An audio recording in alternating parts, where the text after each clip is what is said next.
it just going to be us today?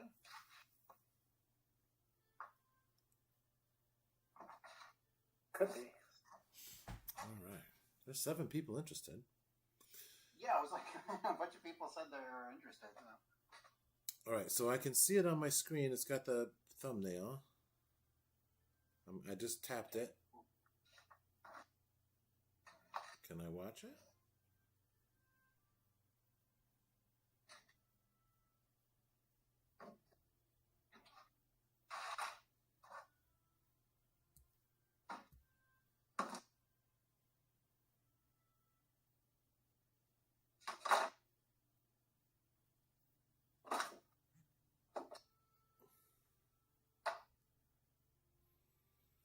Why can't I watch the video?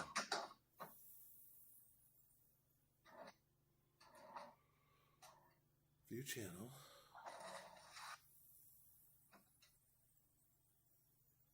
There we go. 1 person watching. That's me. Yeah. All right, where is my... What is this? Oh, how did streaming go on that other site, Rod? Was it better than YouTube, you think? Yeah, Rumble was better than YouTube for me. As a matter of fact, I'm trying to set up my stream right now. Yeah, I was watching, but I don't think you could see my comments. No, it was so delayed. It was impossible, really. It was probably 2 or 3 minutes behind. It could just be that on a Friday night, a lot of people are trying to live stream stuff. Yeah, it could be. I mean, I watched for about 20 minutes. I worked a double shift yesterday, and when I got out, I went and sat in the car, waited for my wife to get done. Right. And I was watching, but I think I had missed some of the important stuff because you were like rolling for random nouns and verbs. Yeah, it was a bit of campaign creation, trying to use their hex flower system and faction system, but of course, with such a tight rule set, they didn't have any oracle at all.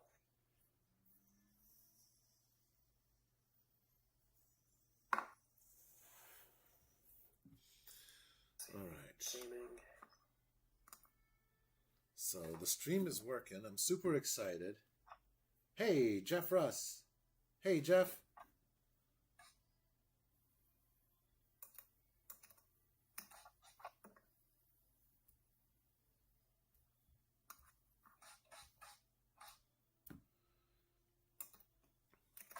All right.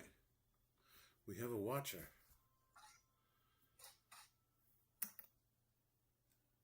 Well, let's not disappoint the audience. Jeff, can you hear all of us talking?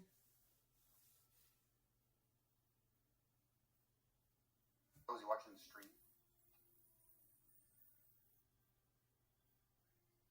Could be. We have a watcher. Oh. Well, let's not disappoint the audience. All right. I can hear everything on my phone, so. Yep. That's good. Oh, a nice thumbnail, too.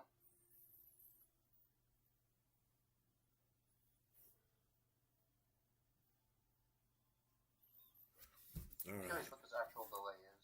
I'm going to send a message right now. When you see it. 2 seconds. Wow. Beautiful. See, that's good. Much better than Rumble was for me. Yeah, so it's pretty instant. That's pretty nice. You would think this many years later they'd be good at doing the streaming thing. Yeah. Yeah, you would think.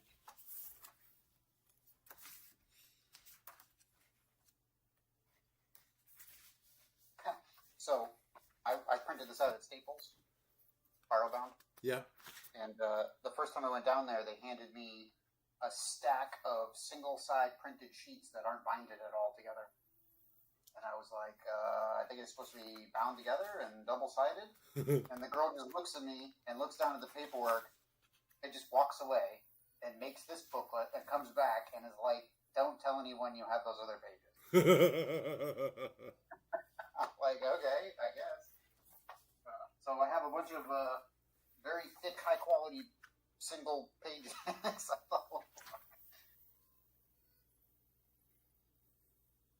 So, all right, I got my book, I got my cards, I got my measuring apparatuses.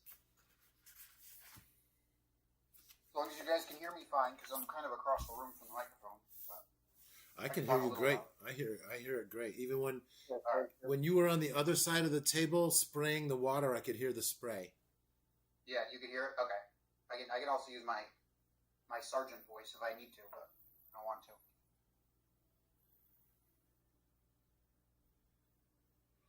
All right. Well, why don't we go ahead and get started? And do you want to? I mean, also, I was looking for.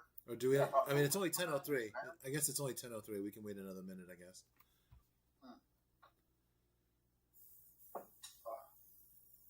Rod, you have like average dice and maybe a D10 on you? I do. Yes. I can grab those right now. Awesome. Yeah, I got the D10. I got 4 sets of attack and defend dice and the average. Should be good. Yep. I'm not actually a dice goblin, like I think a lot of people are. I only actually have 4 red D6s and 4 green D6s. I don't have 6,000 dice.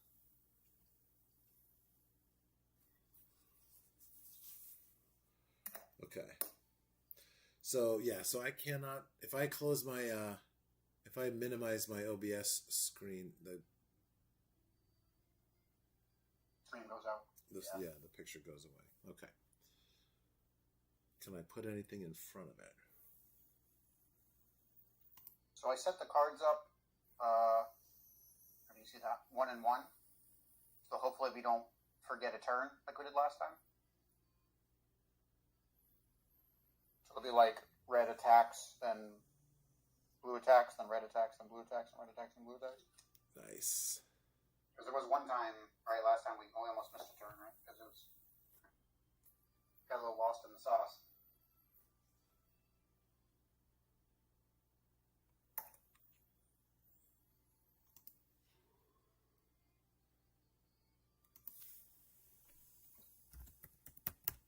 And Rod, do you want to switch sides this time? Be the men this time? Yeah, that sounds good to me.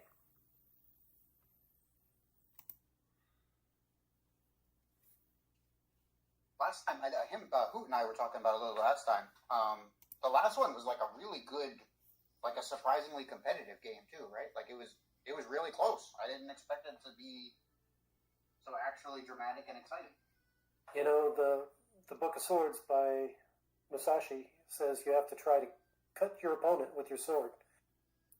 I was trying to kill him. So, you know what's funny? I'll rant about this for 2 seconds. I need to write this up my next Substack. That whole like you need to actually hit the other dude with your sword. That's like a whole philosophical rant. So, if you go to hit someone with your sword, right, and they block you, you're then taught, okay, when they block, you do this counter move to their block, right? Right. Well, what happens is people that they lose sight of the goal, right? And they become obsessed with all those cool counter moves.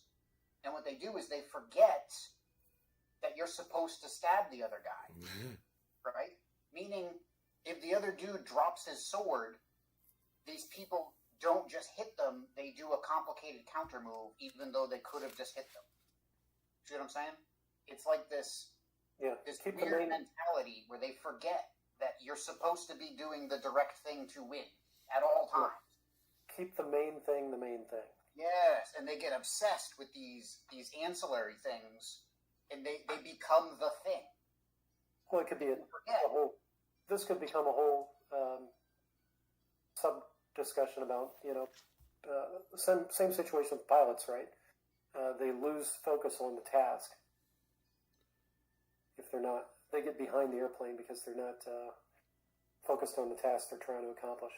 So that was what I was saying on Earth, was I was joking about silly sword fighting. I was like, no, there's actually like a really cool philosophical lesson like in that.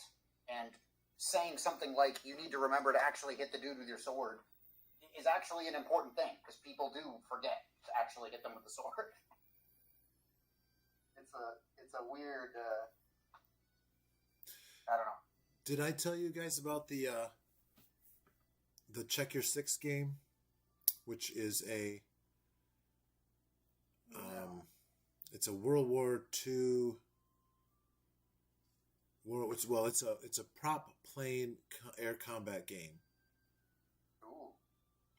And there's a scenario that takes place out in the Pacific where we've gotten nice. The Americans have got intelligence that one of the generals is going to be flying from one island to another in a pair of Bettys, and so 3 flights of fighter planes are dispatched to take them out. And there are some zeros accompanying those Bettys, and so one side is the Japanese, one side is the Americans. And I've played that scenario like 5 times, and the first 2 times I played, everybody that was on the American side, including myself, when the zeros came up to intercept us, we fought them in a little dogfight, and then tried to catch up to the Bettys, but couldn't because they were able to get off the board. And I think it was my 3rd or 4th game. I think it was the 4th game. I realized that the zeros, as an American player, you needed to ignore the zeros. Uh-huh. You needed to climb as fast as you could early, and then accelerate as much as possible, descending slowly. And then when the zeros came up to get you, just dive past them and basically zoom in on the Bettys ASAP. Because the zeros they're really just an obstacle. They're just terrain. Well, it's a similar thing with Commander's Intent, right? If you can do lots of things with your time, but if you're not advancing toward the Commander's Intent, then what are you really doing out there? Yes, it's a very valuable lesson.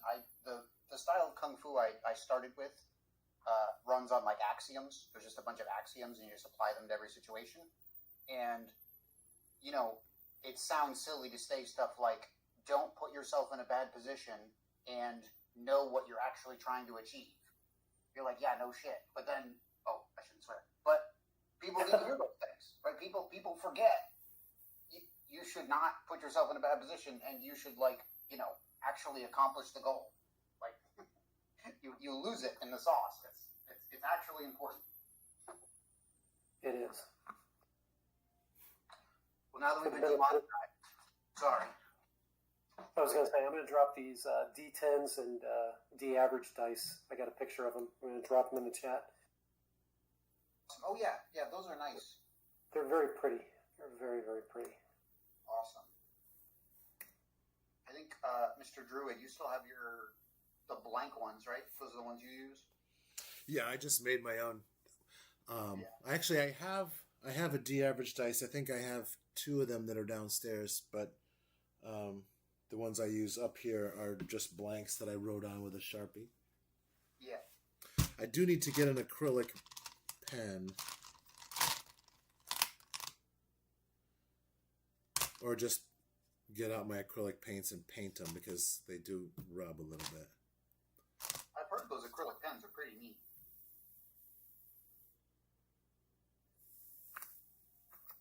Yeah, I'd like to try that out too. I thought I saw a blog post, somebody tried to use acrylic pens on minis. Yes. I was using Sharpies on some of these minis. It works really great, especially for like the metal. It's way quicker to use a silver Sharpie than to pull out a second paint, clean your toothbrush, and not toothbrush, paintbrush and all that. Right. Yeah, if you're painting with your toothbrush, you probably... Yeah, I think I figured out what your problem is. You know what? I got little kids. I don't sleep much. Yeah, a little break here. I told you guys last night, my daughter burned her hand, and burned her hand is in quotes. She just touched a light bulb, and man, it was like the end of the world. Like, I swear she thought she was dying. Like, you're okay. You just touched a warm light bulb. She, oh, man.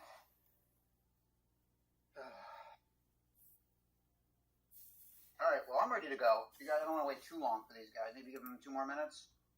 And we'll... Well, I just sent out everybody in the general Okay. channel. I can check it.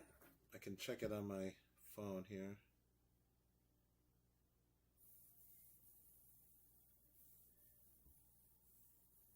Oh, 1 second. Man, I have just got to end this stream right here.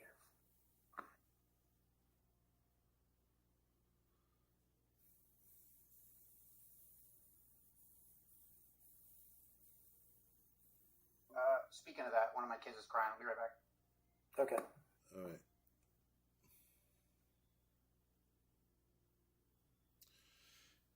Do you want to take a side? Question mark. Should we wait for you? Question mark.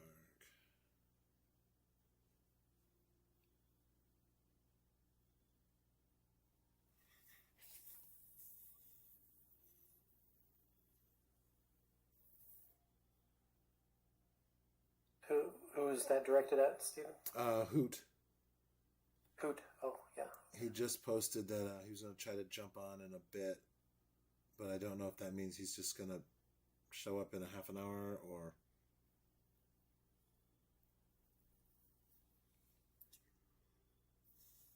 I like voice to text. It works really, really well on my phone. Well, I'll tell you what, when Hook comes back, let's go ahead and run a test combat one-on-one so we can practice with the weapon length. Sounds good.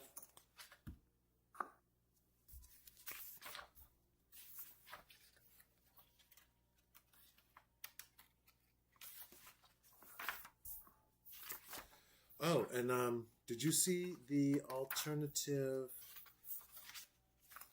thrown weapon rules that I posted in the other channel? I did not.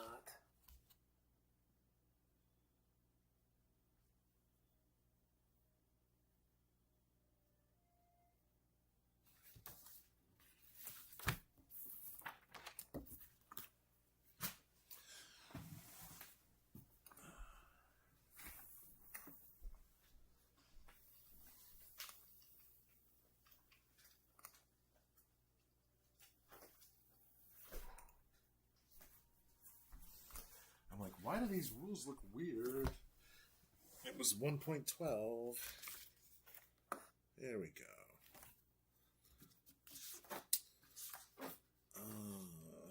Let's see here. Where did I put those? Killing Fields.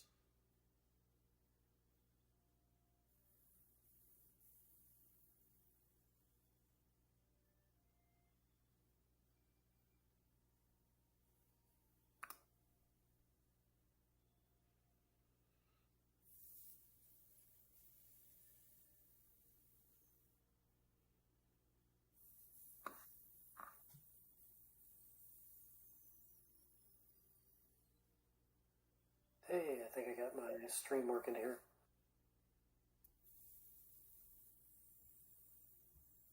See how many seconds behind this thing is.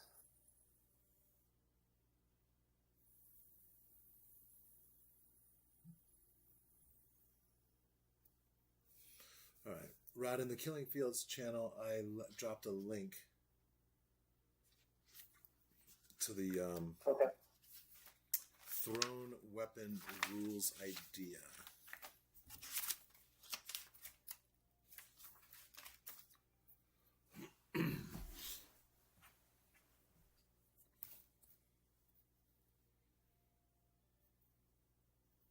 If I try to access this is the problem with streaming, is that I don't You can't look at anything think I can else? connect to that without revealing stuff that's in the general channel, which is why I just stopped the previous stream. Can you PM it to me? Yeah.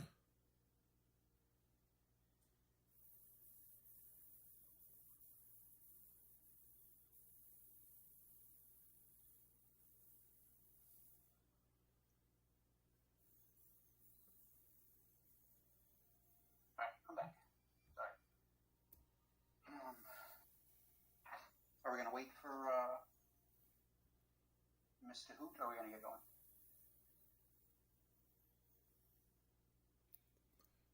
I don't see a reply from him. Ooh, look at that.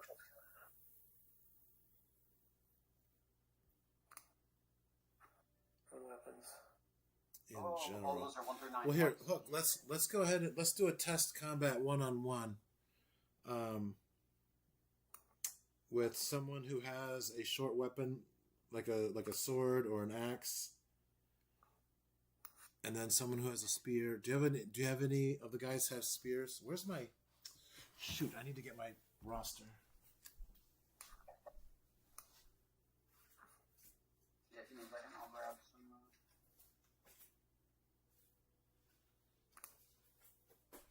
I completely forgot the roster in today's excitement.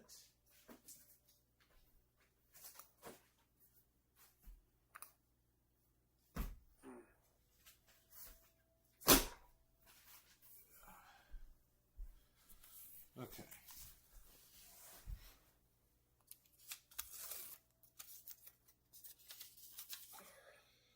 Why is the display on this thing? Yeah, so the human light infantry have spears, and the goblin light infantry have mixed weaponry. So get a human, get a human spearman and then a gobbo, or it doesn't matter, I guess. It's a human with a mace. That works. I gotta erase all my marks on my roster here.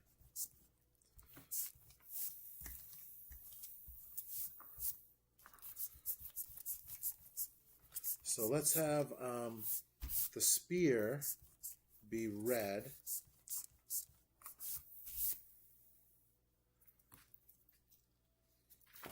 And go first and be the attacker, right? So, sorry. Texting my mother-in-law to listen for my son. What are we doing? So the spearman is going to be red, and the mace will be blue. And let's put them 6 inches apart in the open there. They're like a ruler. What are you making me do over here? We're gonna do it. We're gonna do a sample combat with weapon length. 6 inches apart. Okay. So red is gonna declare a charge on blue. Yep. And so go ahead and move him his 6 inches.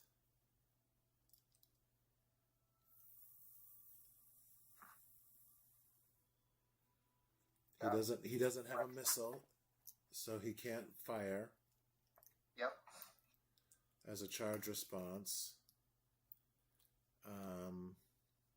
So red force is going to check valor, and it's 1-to-1, and we're going to assume a result of melee,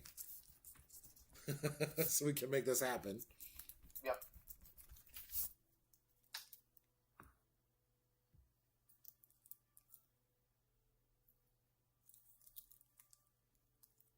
Spear hits first. And so the spear will strike first. Still roll simultaneous, though, right? I can still roll everything.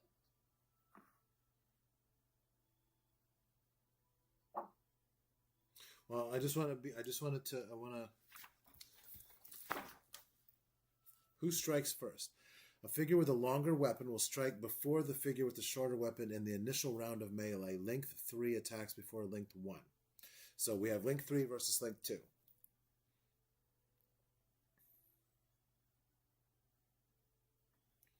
If melee is carried over from the previous turn, the attacker becomes the side with the longer weapon.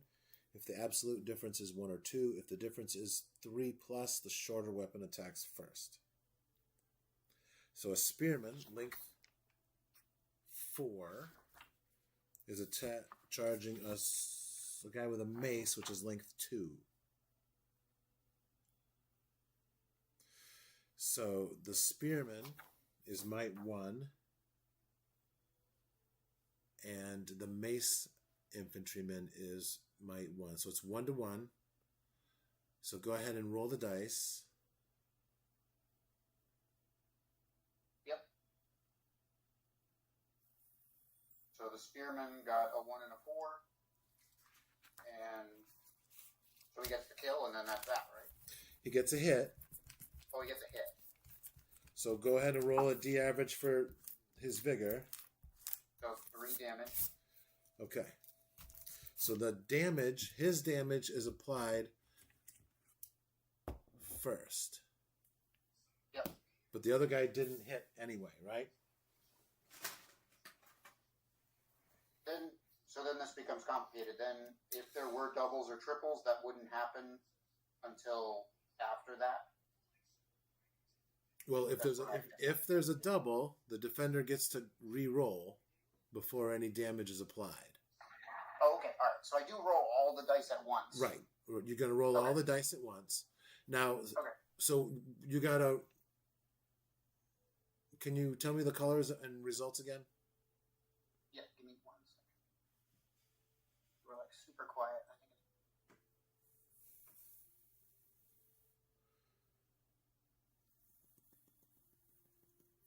we have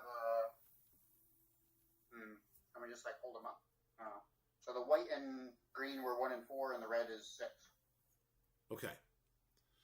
So the 1 is a hit. And I'm just using the very first light infantry on the goblin side. He has a vigor of 5, so he now has a vigor of 2. And the light infantry with the spear, he started with a vigor of 9.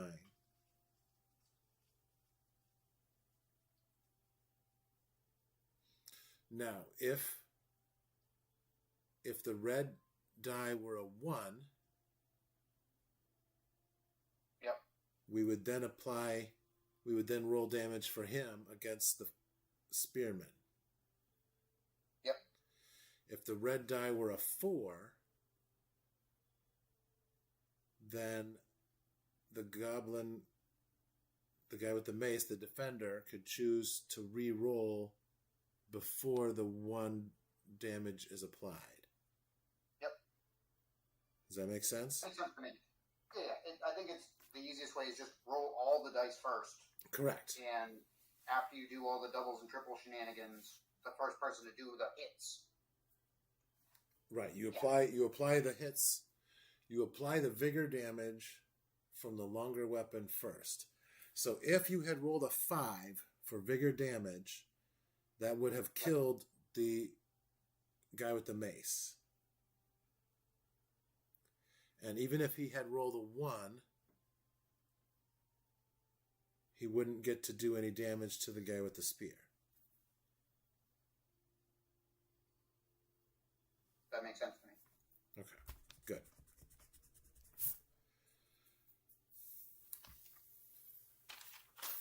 And then I've also come up with, and I think I shared this with you guys as well.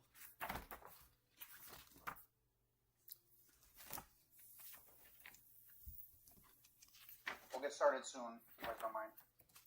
Yeah, let's go ahead and get started. Yeah, I think that's the best solution. I think Hoot's not coming. Yeah, he said just get started without him. That's fine. Okay. All right, so Rod will be the men. Goblins will be Mr. Steven.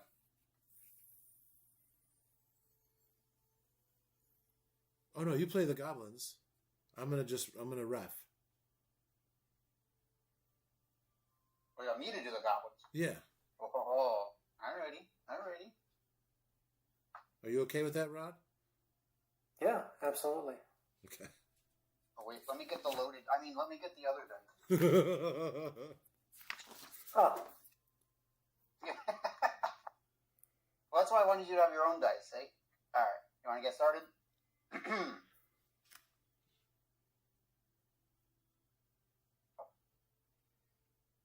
Killing Fields.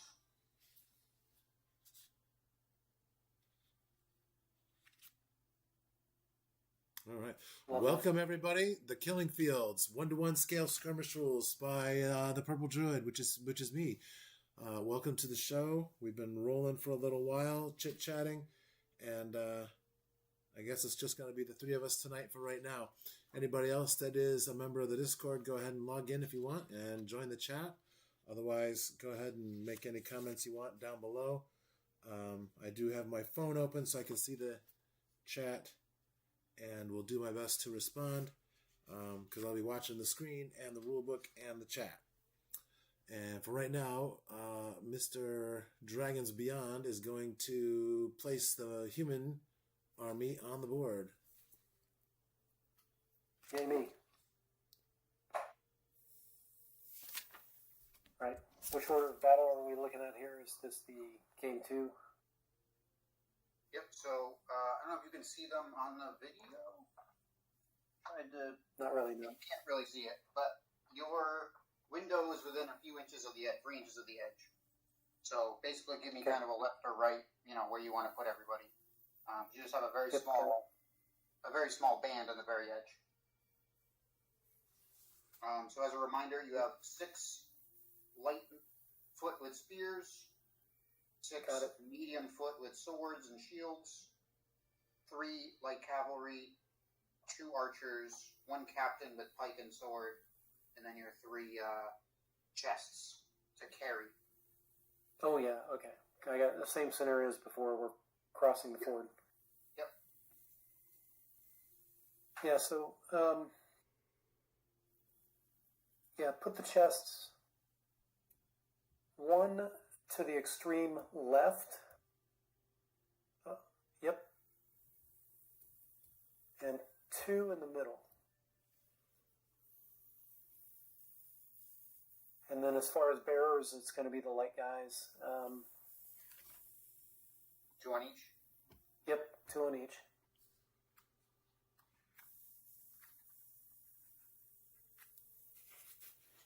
And just to keep saying this out loud, so they're using the rules for siege ladders, meaning if 2 guys are carrying it, it's full speed. If 1 guy's carrying it, they're at, I believe, 3/4 speed. 3/4, yeah, 3/4 speed. Okay. You said I've got 2 archers or 3 archers? 2. 2? Yeah, put those in front of the chest if that's still in the deployment zone. Otherwise, flank the chests. Oh, they need to be an inch apart. Oops. Okay, perfect. And then I've got pikemen. The captain has a pike. The other And then Those the guys 3 are- horses have long spears on the light cavalry. spears, that's what I'm talking about. Yeah. Spears, let's put those between the middle bunch and the leftmost bunch. All 3 horse. Yes. All 3 spears, sorry. These are horse. Sorry. These are light horse with spears. Light order. Okay, yeah. Put those between. Yep, exactly. That's fine. So I just want you're something. behind the woods. Correct, that's fine. So now you have a put my- captain. Captain my with pike and sword, and 6 medium foot with swords. Yeah, put my captain, an inch to the left rear of that the left middle chest. So left middle chest, and then diagonally 1 inch to the rear of that dude. Yeah, there you go. And then I got how many dudes left? 3? 6 medium foot with sword and shield. 6 medium foot. Keep them together in a formation like that, and put them on the extreme right flank. I want to give you as many tactical problems as possible. All right. So is that What's he gonna do? Complete chaos. That's good. Awesome. All right. Pick up the cubes. All right. okay? now So that's the goblins human. go That's the second. human deployment. Yep. Okay. So I should have read this at the beginning. I apologize for the watchers. Anybody who didn't see the last one. This is the scenario called Goblin Hunt. The goblins are hunting the humans. A group of men traveling through a wooded area were ambushed by a band of goblins. half of the force was lost in the goblin attack. The men lost their wagons and draft animals, but picked up 3 chests of supplies and fled the scene. Most of the men are on foot. They are near the edge of a river, which divides the goblin forest from the realm of men. The men are the blue force, and their objective is to move their supply chests across the last stretch of forest and make it to the ford in the river to the safety of their brothers. The goblins are the red force, and their goal is to capture the chests and as many humans as they can. See the special rules. We're playing on a 3-foot by 4-foot board. We're using 15 millimeter minis with a 1/2 inch base, but we're going to be measuring everything in inches. According to the scenario rules, the terrain is mostly small areas of woods, optional small hills, and a river with an obvious ford on the east edge of the game table. The men are going to start at the western edge within 3 inches of the table edge. The goblins start on the north and or south edges within 6 inches of the center point of the board edge. Goblins set up their figures second. On turn 3, we are going to roll a d6, and a result of 6 indicates the wolves will be entering the board from the northwest corner.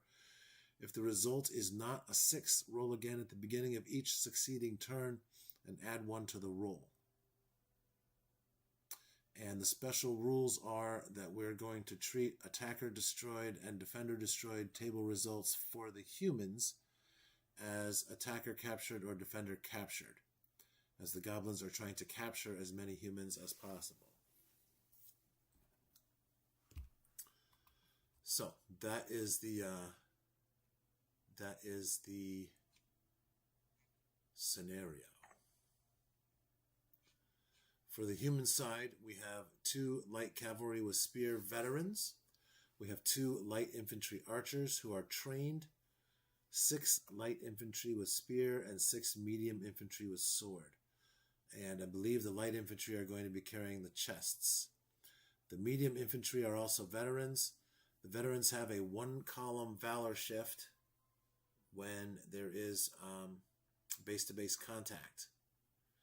And because they are fleeing from the goblins, they have a -1 to their rally score, or to their rally roll.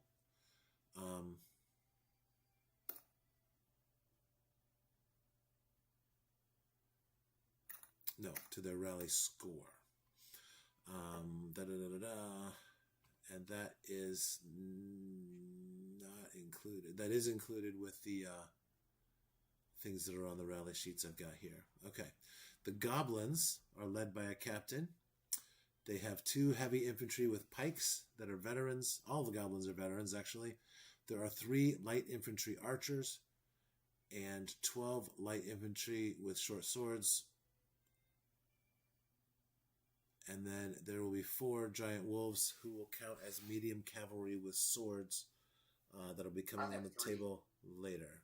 I'm sorry, 3 giant wolves. And one of them, my son painted. He's the special one. Nice.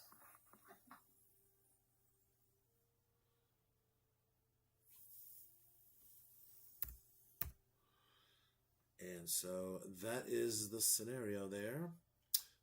The goblins' weapons are length 2. Oh, also the goblins have 2 throwing axes each. Oh, I forgot about that. That is not something we included in the last scenario. Yes, and when do the wolves show up? They may or may not show up starting with turn 3. Right, so I've got to move. Okay, that's all I need to know. Thank you. And then one quick... I'll read off the rules for thrown weapons real quick for our viewers. Weapons can be carried by infantry or cavalry and thrown up to 8 inches. Each figure can carry a maximum of 2 daggers, 3 javelins, 1 spear, or 2 throwing axes. A dagger will do D average -1 damage. A javelin will do D average +2. A spear will do 2 D average. And a throwing axe will do D average +1.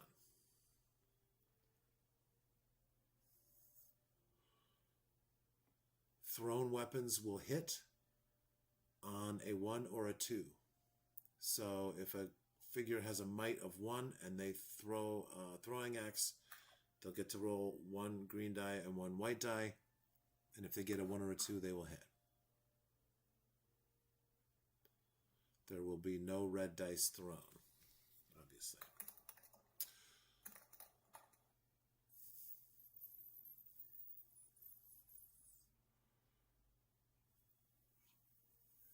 And for those who are watching who might be tagging along with version 2.2 of the rules, you're not going to see those in there because that's a new thing that we came up with since the previous playtest.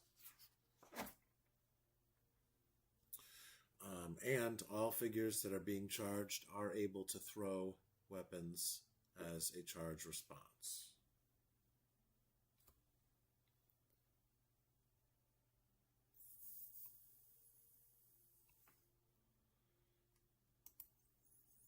All right, go ahead and set up those goblins.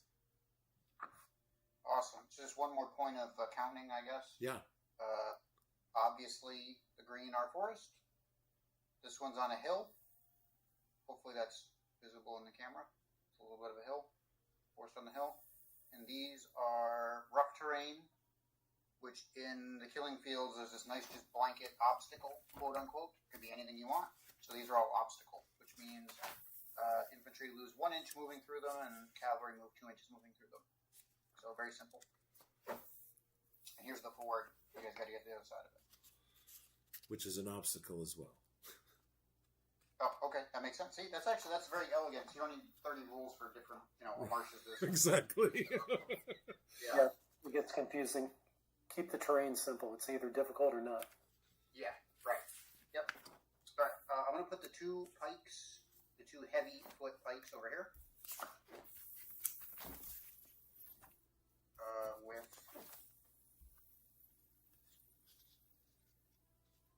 4 light troops with them. And 1 archer in the woods. Mm-hmm. I'm going to put the captain and 2 archers over here. The rest of my light foot over here. So 8 more light foot over here.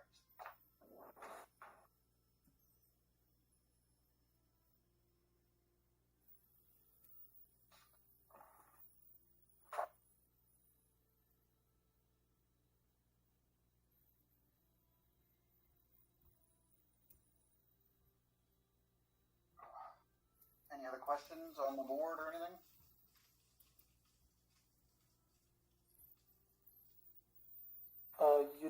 I've got 3 horsemen, correct? 2. That was my bad. 2. Okay, 2. 2. Yep. Sorry, my bad. I just got excited and started slapping that horseman. So the 2 pikemen over there on the far side, you said you've got archer behind them, and what else? 2 lightfoot? So heavy foot pikeman, 1 archer, 4 light foot. 4 lightfoot, okay. Got it. Is the tree distracting? And no, that's fine. Thank you. Yeah, and that is the only hill, right, that you're monkeying with right now? Yep, in the middle, yep. I don't know how obvious that. In real life it's obvious, but on the screen, I don't know. Yeah, it doesn't show very well. Why don't we will rely on your judgment, Hook, for who's going on the hill and if it affects their movement. Yeah, I tried to make it. I don't know if that's obvious. But it's just hard to get the perspective right to show you that it's up in the air. It's at least a figure high. Yes. So here's a figure next to it. Oh, yeah. That's quite a bit higher than a dude. Yeah, it's just hard to see. Yeah. We'll see when we get troops near it, if we get troops near it. Yep. All right, I guess I'm ready to go. Yes, sir. Oh, all right. Get my turn sequence here looking at. We have Red Force turn 1. Page 21. Red Force, turn 1, correct. So my first thing is announcing charges. I'm not going to announce any charges. Okay.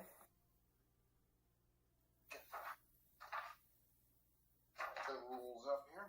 Make sure I'm doing this right. Yep. All right, and then Red Force rallies figures. Blue Force missile fire.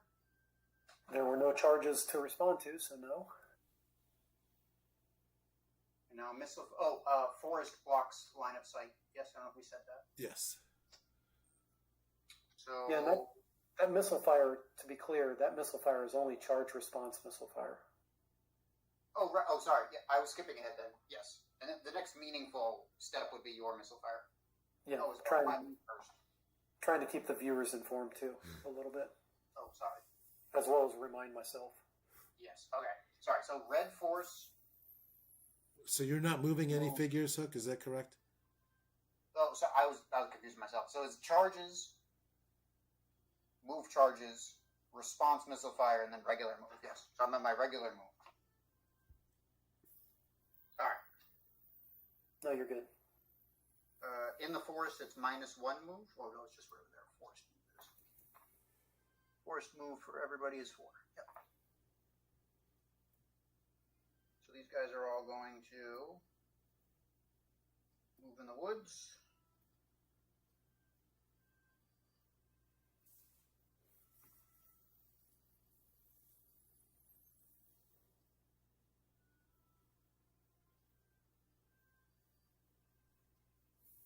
Pikes are gonna shuffle a little. So the pikes just shuffled back a little, and everyone else kind of backed off into the woods. And then on this side, I'm going to do mostly the same thing. These guys are all going to back up. Back up. Back up. Archer's going to move a little. Wait, archers can still shoot even if they move, right? Or do they have to stand still to shoot? They can move and shoot, yes. Move and shoot, right? Okay. Shuffle over. Over. She's gonna back up. She's gonna back up. And these guys are gunning for it.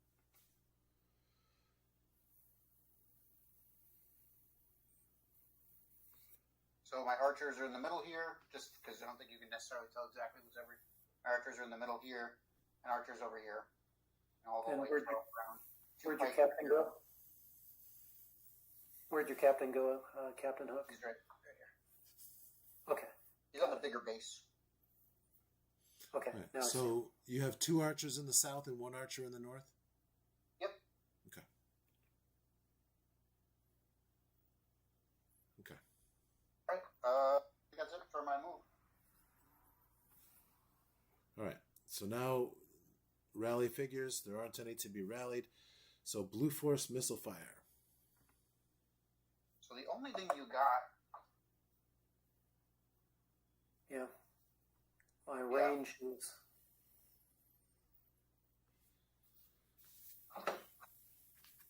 Oh, he's stepping out. I'm sorry, guys. My son's crying. I gotta go. All right. So the missile fire, you have up to So I'll be 60 back if inch I can. range. All right. We'll talk in a minute. We'll talk amongst ourselves. Yeah, you have up to 60 inch range, so you can cover the entire table here. Yeah, right. So It just that's becomes- a it just 4x4 becomes- table. Yeah, it just becomes less effective. Yeah, and we're using that. Yeah, so I'm trying to pick out what I'm going to do with my missileers. I've only got 2 shots.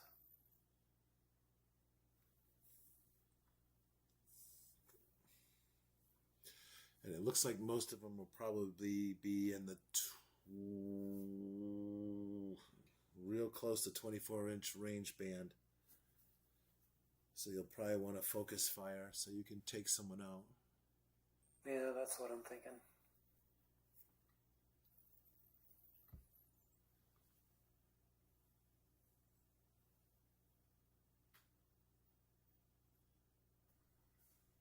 And it also depends on line of sight.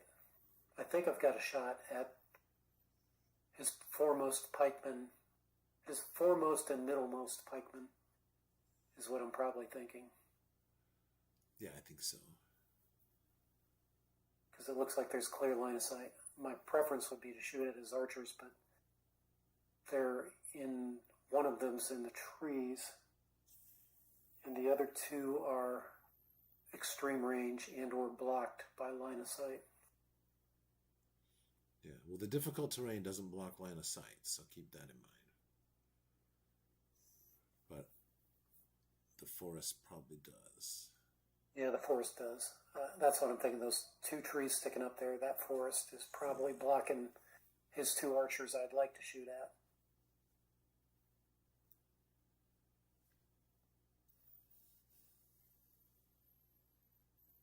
The funny thing is, he was second to deploy and first to move. So why didn't he position his troops here originally? I don't know. And then we bought from here.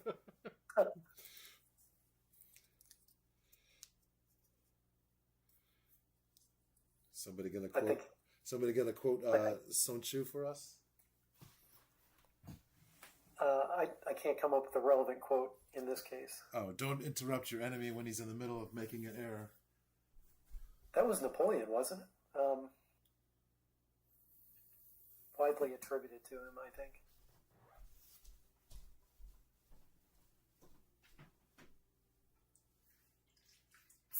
Like mine, I always go back to, and don't tell Captain Hook, he can review the tape later, but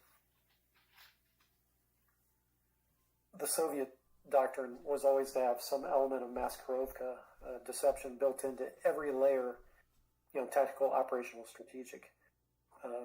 And so deployment for me is always an opportunity to do a feint.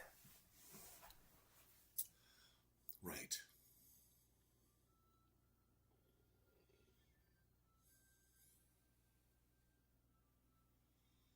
I wish I knew how to make this bigger for you guys. Well, you know what? While we're waiting for something to happen.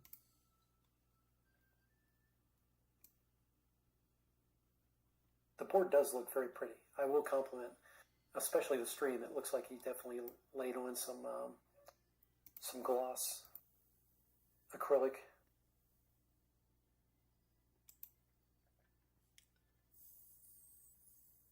Or varnish or something like that.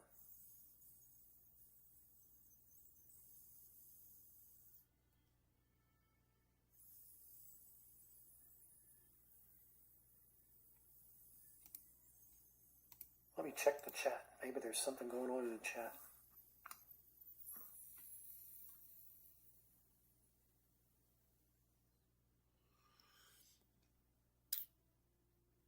Oh, Joy of Wargaming is in there.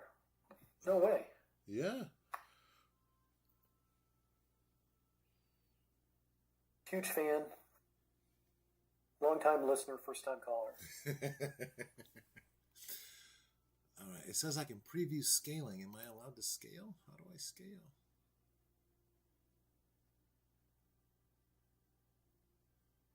I really got to learn how to use this. Yeah, similar situation. I was monkeying around with Rumble and OBS trying to get things to work properly. I need to take a remedial course or something, if there is such a thing.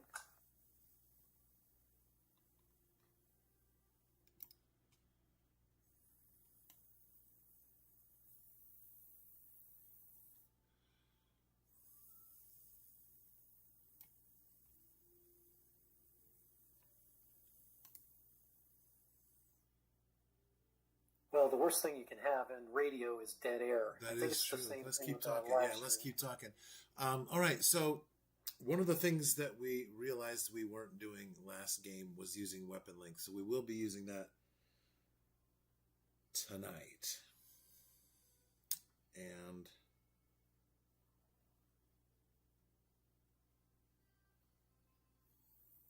Yeah, we missed a couple of things last game when we did a little AAR. For example, I had attacked some troops from the rear, and that is supposed to be an automatic hit, correct?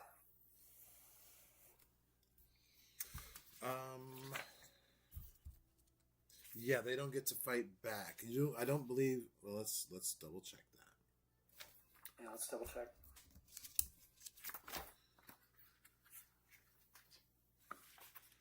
Attacking from the rear is I know it's a valor shift. I believe it's a valor shift of 2. Yeah, rear attack. Target figure is charged in the rear. Valor table will be shifted 2 columns to the right. But then there's flank and rear charges, and it says targeted figure is charged in the rear.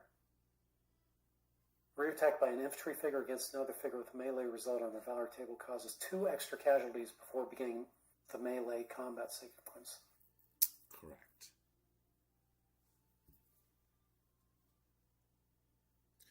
And I need to put that in the rear attack under the valor table. QRS.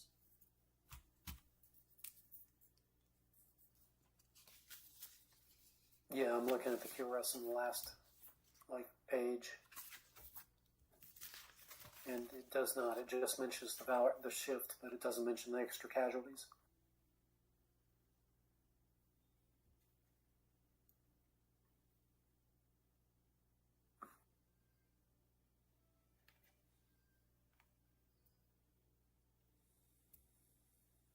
I thank my lucky stars that my children are beyond the age where they need a great deal of attention. Yeah.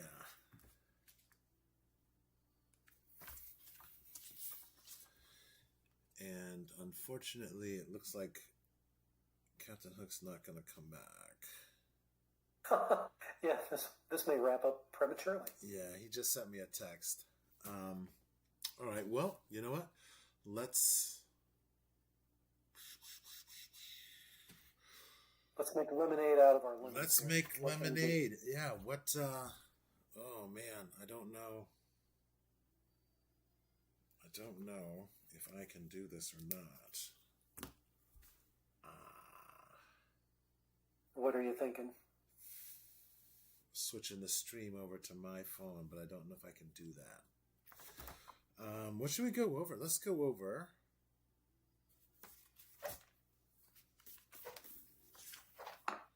What can we talk I wonder about? if I can stream. Or we can If I can share my screen and bump him out. I think so. Let me get this back. I can X out of that. And then I could scroll through the rules and go where you tell me to, and you can highlight what you wanted to talk about. Well, actually, I can do that because I've got the rules here. So let me just do this. Window capture.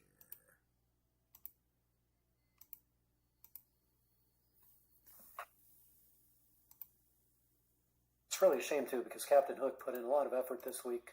Yeah, he did. Building Getting the it new ready. sand table, populating and building that stream. Yeah, he's done, a yeoman's effort here.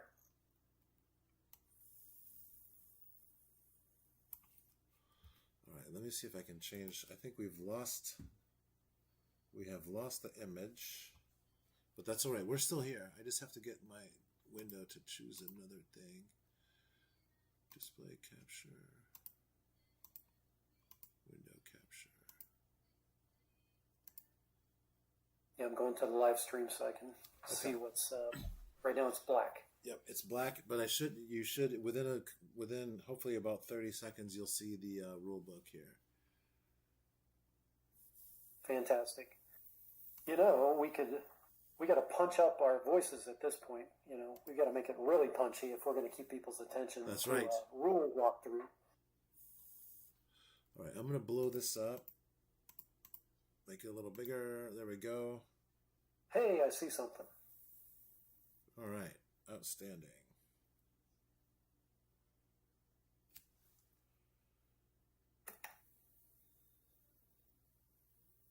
Excellent. Very good. All right. So, we are going to do a little bit of a walkthrough of version 3 with some of the changes that I've made You've made, yes. for since the last playtest. And again, this is a tribute to the Siege of Bodenberg miniature skirmish game by Henry Bodenstedt, first published in 1968. And it's also dedicated to Henry Hyde for inspiring me to undertake this project. And as Mr. Wargaming pointed out on Twitter the other day, why do we need another miniature war game? And I hope this is a good answer. The answer is because the combat results table is a cool thing, and there are a lot of different mechanics and ideas that can be built into it and onto it. The original Siege of Bodenberg game was a set piece, and it was played on a grid. And you can see that grid here. There's a castle in the middle, and it took place somewhere in the gently sloping mountains of Germany. And it was knights versus Saracens. And I started working on something like this a couple years ago, 3 years ago or so. And after I did all this research on all these different old games, trying to figure out, what Dave and Gary knew and when they knew it, it occurred to me that Chainmail was getting an awful lot of attention, but Siege of Bodenberg wasn't, and games like this needed more attention. And for me, the Siege of Bodenberg uses what I think is a very fascinating mechanic, where the morale of the two units is tested before the exchange of blows and removal of casualties. And so this mechanic, the Valor table, is the central feature of the Killing Fields. So we're really leaning into the morale effects rather than providing casualty modifiers or to hit penalties. Now, Rod, you did mention there is one time that there is a casualty modifier, and that is for a rear attack. And so that's the only one that I've got. For those of you that are watching that aren't subscribers, you can subscribe to wargameculture.substack.com and follow along as this is being developed. The design notes are all in there, and a lot of the playtest information as well. Another thing that I did was I put the wargame conventions in the very beginning. One of the things, again, that was a big weakness with Chainmail is that it assumes you know a lot of information about wargaming to start with. And so I put I believe all of the vocabulary that you need to play this in this first section here. And so that should help everyone to understand the rules. Now, the ground scale for this game is 1 inch equals 4 yards, and 1 turn is 10 seconds. So that means that this is moving really quickly in terms of game time. I wonder if the glossary hadn't been up front, if it wouldn't have been as easy to learn this. The glossary, to me, was exceptionally good and helpful at priming me when I read the rest of the rules. Right, because I think when it's in the back, a lot of times people don't look at it. And correct, I think you're right about that. There are a couple of terms, like vigor is a term that's not generally used. And then we have might, the ability scores of the characters, if you will. And then the way that we're using leadership and rally and routing, those are also specific to this, although they're based on standard wargaming mechanics and procedures. Since the vigor table is such an important part of this, do you want to skip right ahead to the juicy stuff, or save that for later? Let's do it. Let's look at the Valor table.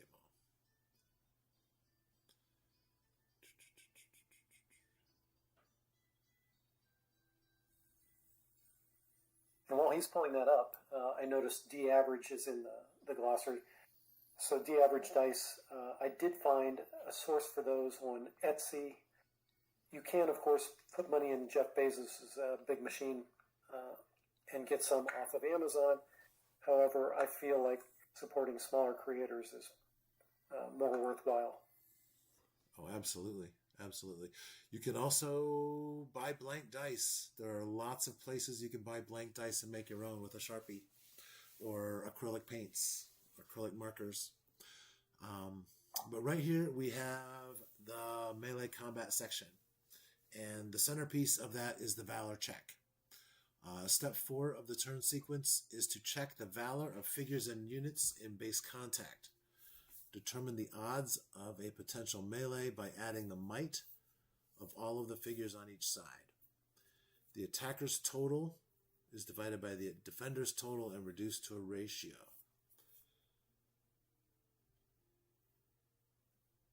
And the table itself goes from an attacker might of 1 to the defender might of 5, all the way over to an attacker's might of 5 to a defender's might of 1. And then we have 10 different possibilities. Once you've figured out what the ratio of might, attacker might to defender might is, you roll a d10, and that will determine whether or not there's a melee, or if your troops withdraw, rout, are destroyed, or captured. So, as you can see here, if the attackers have 1 might to the defenders 5, if the defenders are 5 times as strong as the attackers, there's only 20% chance that you're going to be able to get into a melee. Otherwise, the attacker is going to suffer a negative consequence in the other 80% of the time, whether they withdraw 2d6 inches, 1d6 inches, or they could rout 3d6 inches, 2d6, or 1d6, or be destroyed outright. Now, there's only a 10% chance of being destroyed outright and a 20% chance of being captured. The interesting thing to me was the fact that, A, you got rid of the problem with chainmail, where you're not really certain where that pre-charge morale check should take place when figures are moving into contact. It's very clear, right? It only occurs with base-to-base contact. And the other thing I really liked about it when I've played this has been rolling that d10. So even though you may be able to somewhat calculate the odds, it's still a linear distribution, and so you might get an outside result now and again. Right, right. And the table is mostly symmetrical. 2 to 5 has a 50% chance of melee, but 1 to 2 only has a 30% chance. And then 2 to 3 has a 50% chance again. That 1 to 2, I felt was really a tricky one, where your attacker, a very confident attacker, might think they can pull something off, and the defender may have the impression that something's going on that they aren't aware of. So that's why I changed that distribution a little bit for the 1 to 2, and then equally on the 2 to 1. You're fully outnumbered, and so there's only a 40% chance of melee, and then after 2 to 1, the chance of melee drops, and once you get to 5 to 1, there is no chance of melee whatsoever. The defenders are simply going to be captured, destroyed, or routed. There's only a 10% chance that they'll be able to withdraw in good order.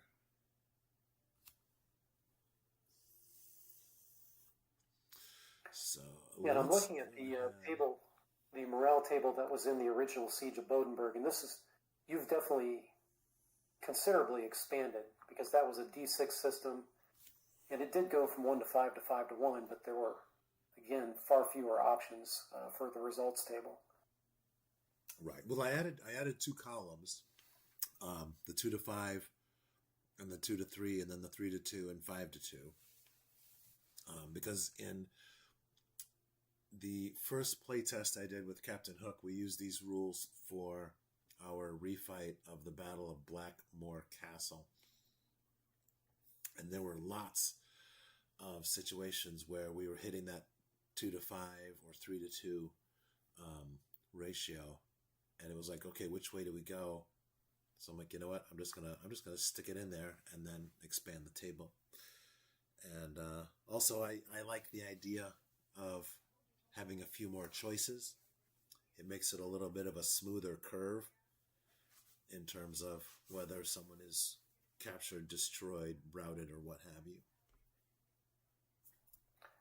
Yeah, it's amazing how theory crafting is good, but playtesting always makes things better. So, all right, I'm checking the chat. I don't see any questions in the chat. I'm sorry, you No, mentioned go ahead. the Battle of Blackmore Castle. That's from Foundations of Blackmore, isn't it? Correct. And I do plan to play that again once all of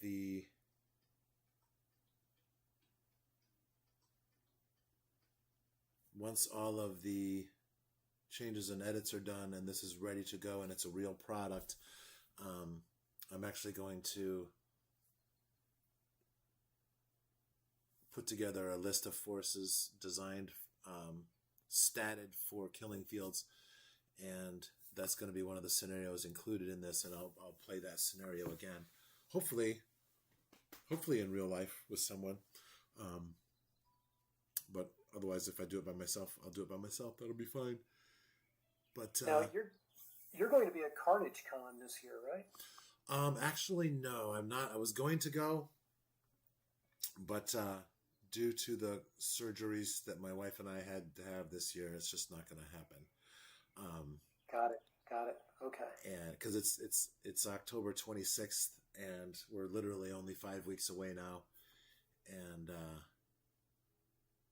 we're still not ready. I just don't have enough time to get it together, and I honestly can't afford to take off the extra time from work because we missed so much work in the past year. It's not even funny. And I have a thing here in the chat. Yes, my abstract battle rules for the solo gaming are a much pared down version of this. You're absolutely right, Ryujin LP. Thanks for noticing that. I appreciate that. The abstract battle rules, those are going to get a little bit more attention because there's going to be a version of the simplified abstract battle rules that are in the solo game that will show up in volume 2 of this series called Leader of Men, which will be the mass combat version of this system. Now, the mass combat system will use this same table. I believe it will work for mass units. But again, we're going to do some play testing and figure that out. The real trick, and I think Rod, you'll agree with me here, the real trick is if you have a unit of 40 men, 10 wide and 4 deep, right? Right. How do you count the might on that unit, right? Yeah. If they're medium infantry and they would have a might of 2, is that a might of 80 or is that a might of 20? Yeah, this goes back to our discussions around chainmail Right. version 2 versus version 3. I mean, I think we arrived at the conclusion that ranks in contact, it does say in chainmail 1 rank of figures. Did you have 1 rank of figures in here too, other than the lengthy weapons, right? The lengthy weapons can use ranks. Yes, those are showing up in version 3. I had stripped them out of 2.2. But the more I thought about it, I do want people to be able to have their figures put together, maybe a shield wall, or if they've got 10 spearmen, to get together into a little mini phalanx or something. because I think Yeah, that's you've got to. I think that's a valuable rule, and so that needs to be put together. Yeah, you've also got a compulsory movement phase, which rule number 16 says that any unit that has sustained casualties must dress ranks to fill gaps in ranks and files by moving figures toward the front of the unit. Right. Even though these rules are mostly for skirmishes, you can easily have rank and file units on the battlefield too. Correct, and I think that's one of the more important things because the more I play this and the more I think about this and the more I talk about this with different people, a skirmish, there is no such thing as a real complete skirmish game. Almost every game is going to be some sort of blend, especially if you're fighting a campaign, which I really, really want these rules to support campaign play. And especially, because I was looking over the Battle of Blackmoor Castle, and they have units in there, and they have a group of pikemen, and I was looking at the sword and spear rules from 1989 this afternoon, and he was talking about how 2 pikemen together will have an advantage. I'm like, well, 2 pikemen together, that seems kind of silly, but if you've got 6 pikemen, I can see where that would be something. Or if you had 10. If you have 2 guys with shields, then of course that seems like an advantage. But pikes, it's harder to swing around and, So, it's harder to stave off an enemy. Right. So, but yeah, so that's where this comes from, and I believe that I can adapt this without any changes straight into the mass combat. The real meat of the mass combat is going to be in the movement and how to make maneuvers, and then it's going to take some playtesting, but we need to figure out how to handle the extra ranks. And I suspect that the answer is going to be the answer that Games Workshop came up with, where each rank is like a +1 on your morale. And so each additional rank, I think, will count 1 might instead of their full might. I see. So it's kind of the concept of rear support that you see in some rule sets. Right.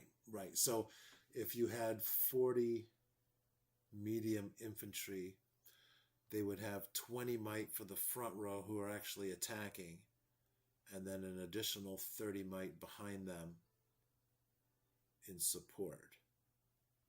So that would be a total of 50. Got it. So you're still leaning into the morale, right, as the keynote of this rule set. Right. And if they were attacking a unit of spearmen that was 3 deep and 10 wide, but they're light infantry, their front, they would be able to attack in 2 rows, 2 ranks, and they would have a might of 30, so that would be a 5-to-3 ratio. So weapon choice and formation structure matters. Right, it will matter, absolutely. Now, theoretically,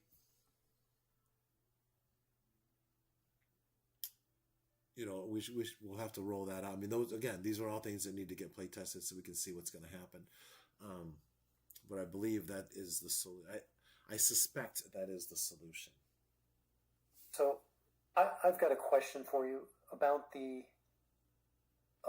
leader's attributes, especially the command radius and things like that. Oh yeah, leadership absolutely, value. absolutely. It seems like this was designed with the campaign, the war game campaign in mind as well. Absolutely, yeah. Yes. The short answer to that is yes. The long answer is the whole point of this game was to create a game that was built on the idea of playing a campaign the way that Mordheim and Necromunda, and Frostgrave are designed. They're specifically designed, and this morale and troop quality and leadership, the leadership portion, is heavily inspired by Arthur Taylor and his rules, which again are designed with a campaign in mind, so that as your troops fight their way across the map, they get better and gain experience. But they also get worn down after so many battles. And right? they also get worn down. That's right. Their physical condition can drop. So even though their valor table shift may improve, their rally score is going down. So they become brittle. Right. And then also based on the conversation after the last game, one of the comments was that the leadership rating and the rally roll for your captain didn't have, because we didn't have any routed figures, but we did have a whole bunch of figures that went down to might 0 but still had vigor, so they were still alive. And so what I came up with for that is that a figure with a might of 0 has to make a rally check in order to do anything, combat-wise. And if they can make their rally check, or if a leader orders them back into battle, then they'll have a might of 1 for that particular melee. I'm trying to find that rule where I put that. Yeah. Speaking of melee, when we get a chance, can you address how melee works? It was, and this may not translate well to the screen without having Hook there to display the dice, because that's the most interesting part of it, is the difficulty of calculating what the heck is going to go, how that's going to go. Yeah, well, there, let's see here. I've got a melee example. I should have a melee example. Combat sequence. Who strikes first? Which models can fight? Okay, so there's going to be a series of diagrams here showing figures in base-to-base contact and any other single figures within 1 inch that may roll their combat dice. And so we'll have diagrams to illustrate that.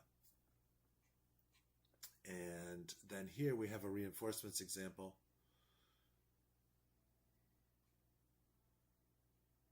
And then a melee example here where we have, and I need to change this picture, don't I? Because that says CV, that's the old terms. Combat value 3 versus combat value 1. A heavy infantryman with a might of 3 charges a light infantryman with a might of 1. And they get an M result on the valor table. The heavy infantry may roll a set of green and white dice for each point of his own might score. Thus, he may roll 1, 2, or 3 sets of green and white dice in this first combat, this first round of melee. So he chooses to roll 3 sets, a total of 6 dice.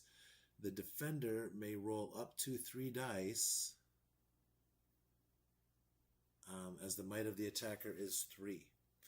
And the defender rolls as many red dice as the attacker rolls pairs of green and white dice. So here in this example, you can see that the attacker has rolled 1 green die that results in a 1, which is a hit. The defender has rolled 2 1s, which will cause the attacker to take 2 wounds. Now, this also assumes that the combatants have weapons of the same length. And hits are on 1s and 2s, correct? The hits are on 1s and 2s. So the attacker will take 2 wounds. His might is now 1. And he will take 2d average points of damage to his vigor. And as you can see, I have not updated this example with the vigor information. Now, there is a double here. A red 1 and a green 1 are a match. So the theoretically, the defender could re-roll those 2 dice before any wounds are applied. However, he's not going to want to, because this gives him a chance to do 2 wounds to the heavy infantryman. Now, alternatively, if he were to re-roll them, there's a 66% chance that he can get rid of that wound and not take any wounds and just do 1 wound to his enemy.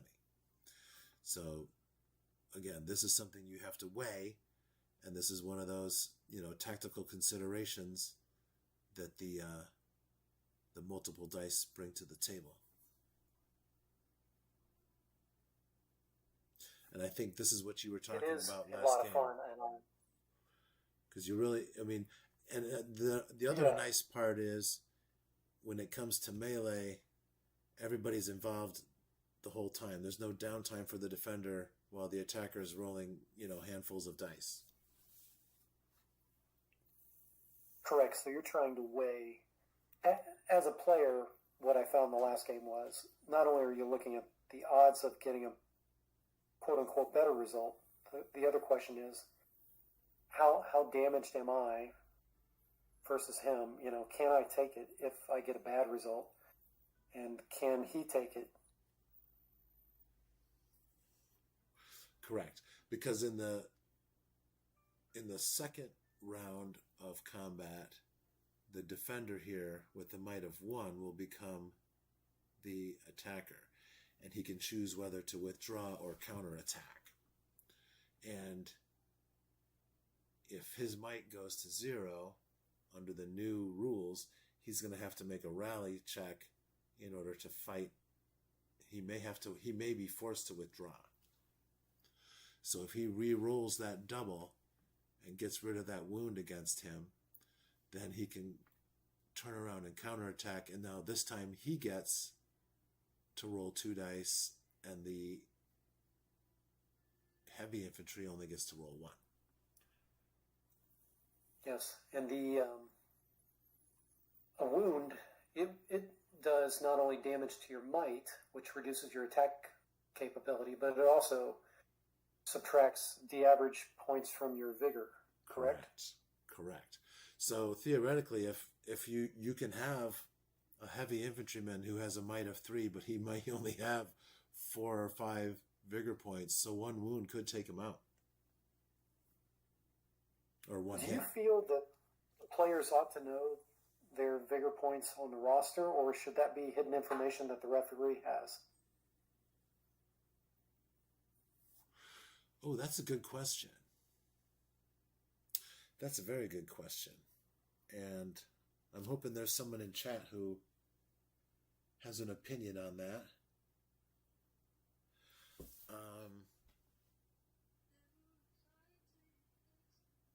Definitely, that's a huge swing in the amount of uncertainty that the player is operating under. It is. Well, I'll tell you what, if you have a referee, then I would say, yeah, give the referee your roster, and have the referee roll the vigor. I need to make a better roster sheet. That's what I need to do. That can take that into account, so that the referee could roll the vigor for all of the figures, and then the players don't know what their vigor is, and so that would really cut down on some metagaming, I think. It would give, let's see, so I can never pronounce your name, but I'd go for it being hidden in Reft Games. That's the Ryujin LP. Sorry, I know we've been mutual subscribers. I just don't know how to pronounce that. Yeah, I definitely agree. I think with a referee, you could have hidden vigor, and I think that would be an excellent. I think that would be fantastic. Frankly, let's make a note of that while we're here. Yes, sir.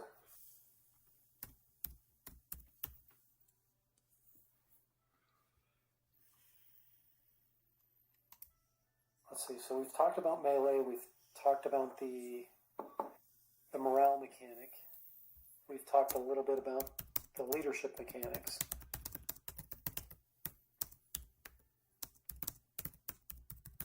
And then Brian Renninger says, if this is 1-to-1 scale, I think the player should know vigor, but if for mass battle, then no, they shouldn't know. Hey, Brian, welcome.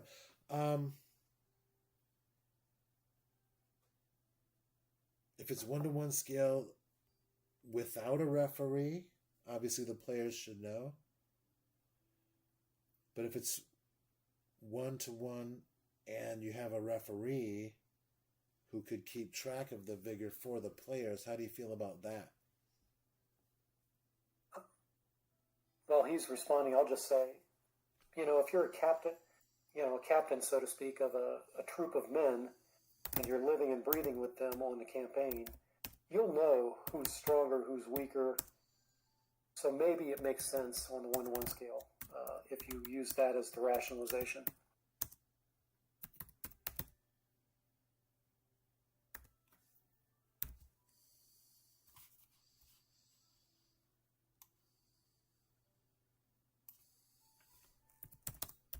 And Brian responds, could go either way. Yeah. It is an option that the referee keep the vigor scores secret on a master roster.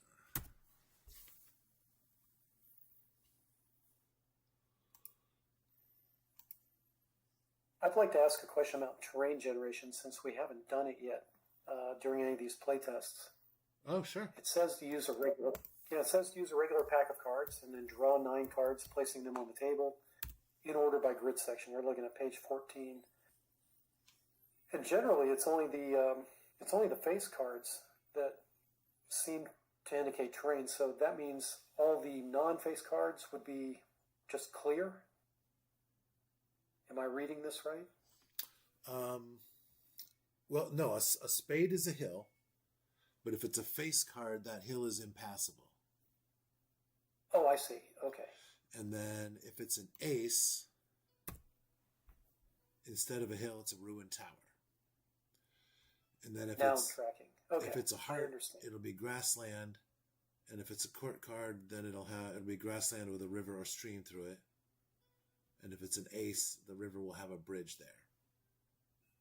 So then a club would be light woods. A court card would be a woods and a hill. And then if there's an ace, there'll be a path through the woods. Super. That makes sense now.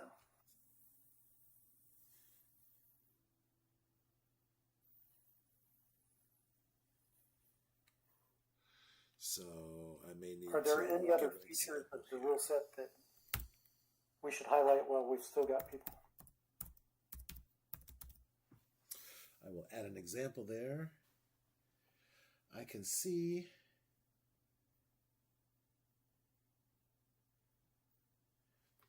I like the idea of hidden vigor with a referee. I just think that sounds really cool. I think we need to normalize or popularize the idea of miniature games with referees. I really do. Let's see here.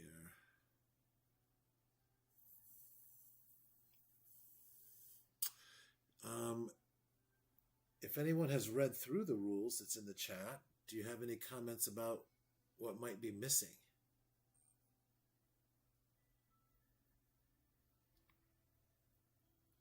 I know the war engine rules are fairly generic. So you can have a ballista-like weapon or a catapult-like weapon. But it doesn't get specific as to which is which. Which, again, I'm attempting to avoid those kinds of specifics so that theoretically you could use this in a fantasy game as well as a historical game. Since you brought up fantasy, is there any plan to have a menagerie of monsters and their capabilities? Well, there is now, absolutely. Since when Hook put the scenario together, he made them goblins instead of men. So yeah, I need to include a bestiary. I think that will be a supplement that will come out later, depending on how much time I have to work on that.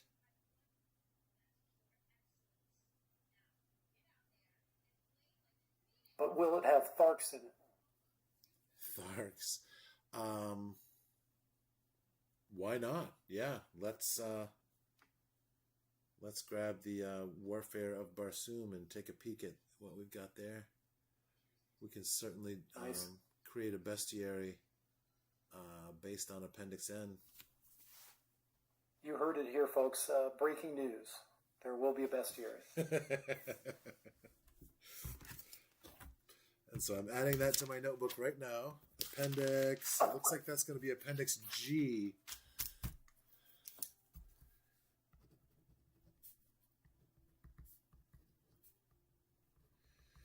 Bestiary and humanoid opponents.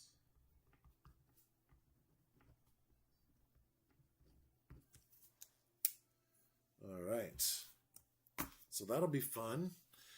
If you have any ideas, if anybody has any ideas for monsters and you want to stat them out, send them to me. I'll take them and I'll put them in here with your name on it.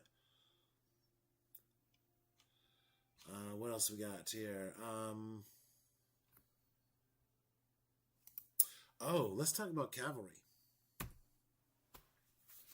Cavalry move in a very special way in this game, which I have been inspired by Bill Lamming's rules.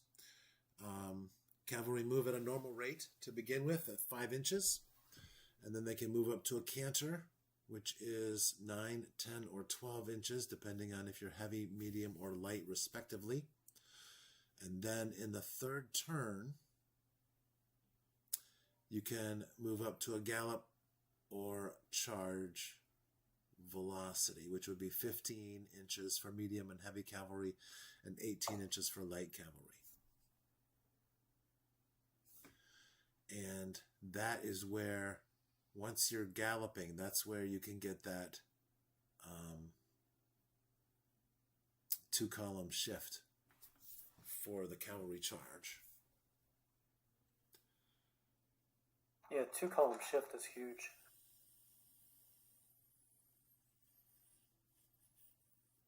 Now, also, light cavalry may accelerate from standing still to canter. They don't have to go through normal walking speed first. And deceleration is the same. So they can go from a canter to a stop.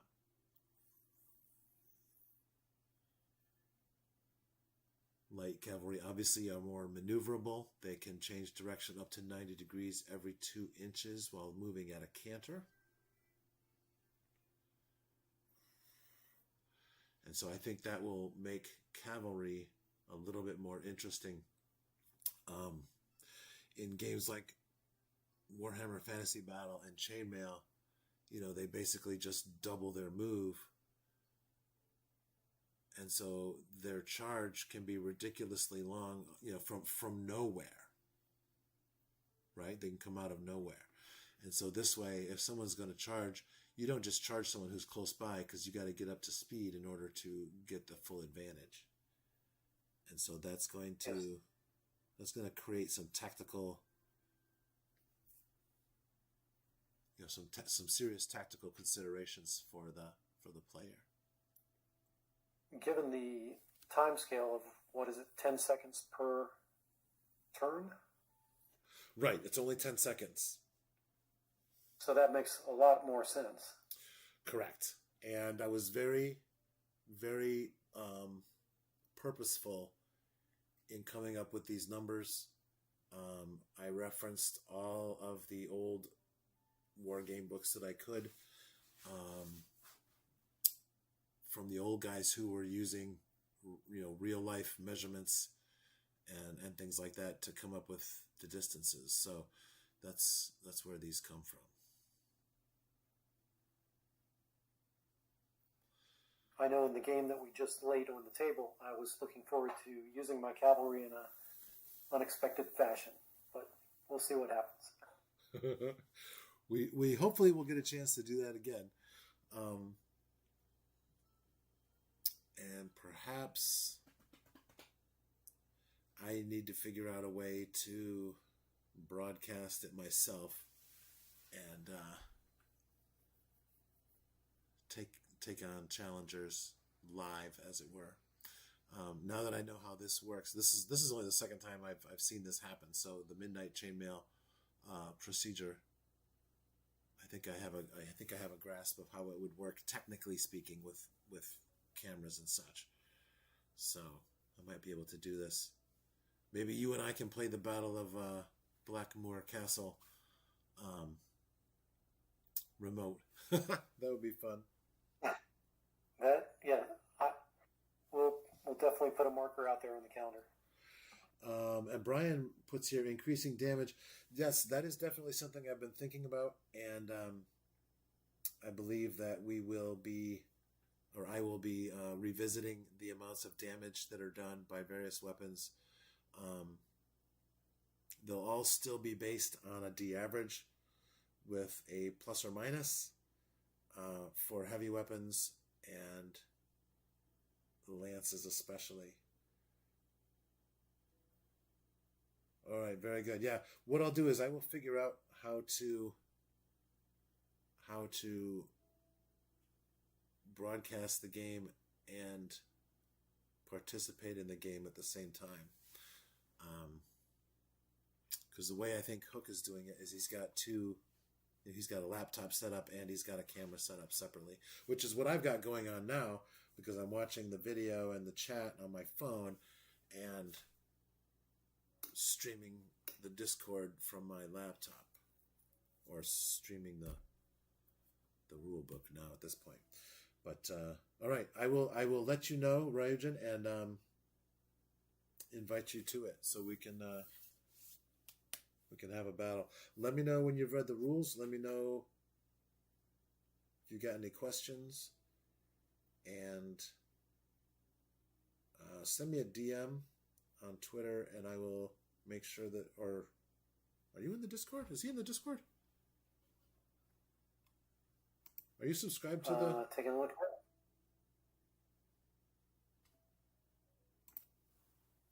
I can't tell.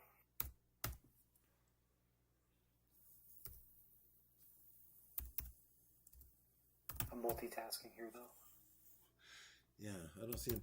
If you're not in the Discord, get in. Are you in the Discord? Okay. There you are. Perfect. That's weird. Why does it come up like that?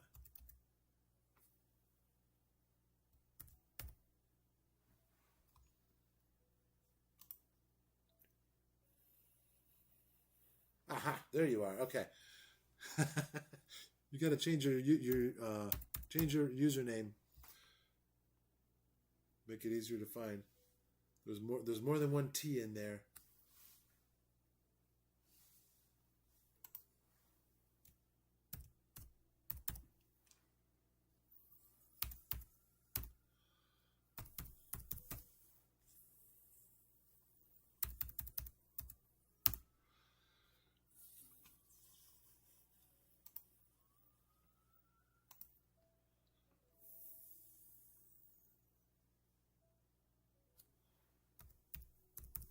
Yeah, since we've not done it before, I was just looking at the rules for War Engine Fire. Seems pretty straightforward. Maybe a scenario ought to include some fire just to check it out. Yeah. Yeah, I believe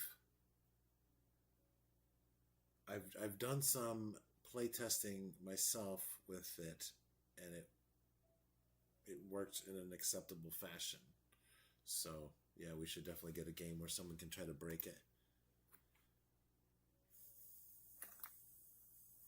Yeah, the only reason it came to mind is I'm still fixated on the voltigeurs that are in the light infantry example, and I was thinking, could this be done for like a skirmish between forces operating in the Spanish backcountry? Just kind of curious. I think so, because one of the things that I learned playing Fistful of Lead is that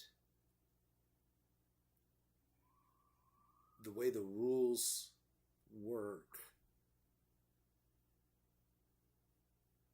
for units of varying strength in the same period, you can kind of just use the same ratios.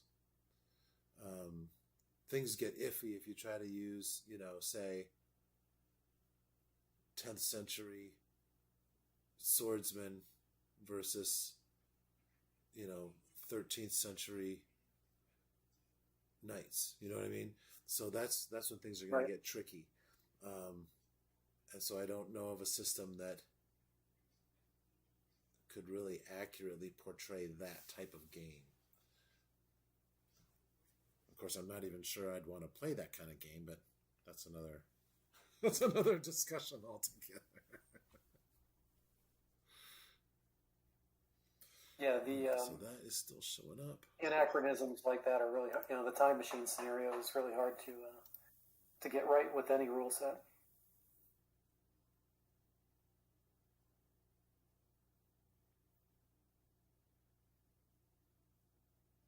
Yeah, definitely. I do remember, though, a long time ago, we did a battle with Imperial Guard versus Empire troops, doing a mashup of 40K and Fantasy Battle, and that was a lot of fun. Yeah, mashups can be fun. I have a dream of one day redoing the Gygax article from was an early Dragon magazine, right? Like our Dragon magazine number 6, like how careful with that Panzer Shrek Hans or something like that, where there's the mashup of Tractics plus fantasy combat. Well, that'd be cool. That'd be really cool. Which reminds me, I also want to play the Battle of the Brown Hills sometime. I started creating a campaign map based on his descriptions of where things were geographically. There's so much detail packed into like that first paragraph and a half of the battle report. Yeah. Now, do you have the Blackmore Foundation's book? I do have a copy. Okay. I'm a very naughty person. Okay, well, there's a ton of great stuff in there as well that really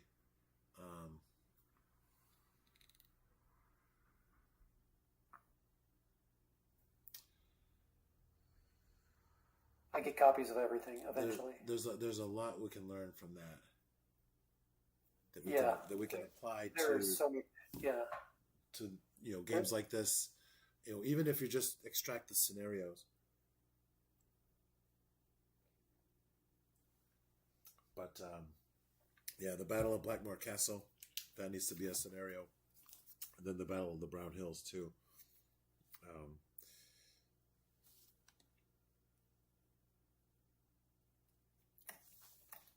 Ryujin, have you read Empire of the East by Fred Saberhagen?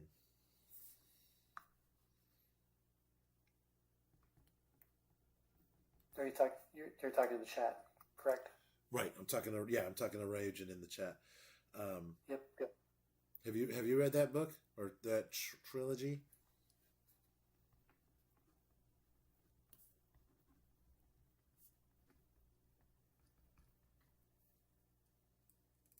Okay.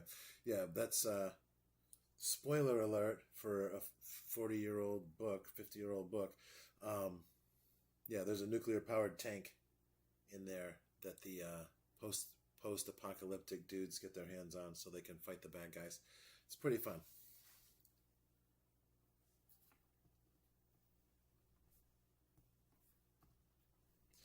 All right, scenario 4. Does anyone else out there have ideas for scenarios that you'd like to see in the rule book, or maybe have me or someone else play on screen, or maybe you want to play a scenario? Do you have any ideas for scenarios? Go ahead and drop them in the chat there.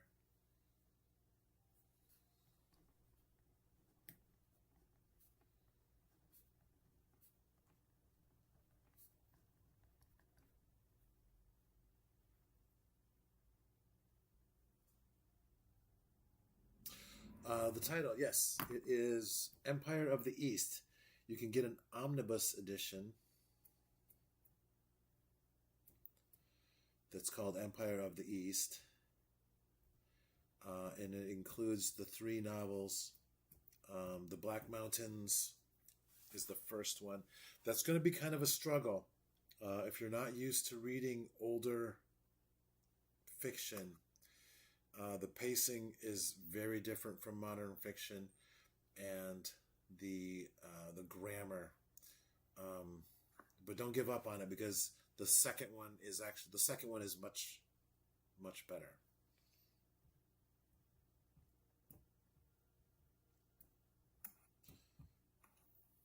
While we're just chatting, I sent you my initial work on a Battle of Brown Hills campaign in a private message on Discord. Awesome.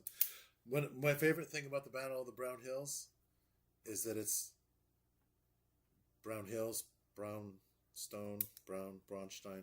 I think that's funny. I don't know if that's on purpose, but it amuses me. It very well could be that Gary was around with stuff and never made reference to it in any of his. Like, so far, I have not seen any reference from Gygax toward Braunsteins. Not directly. He does not use the word. Right, no. No, he does not.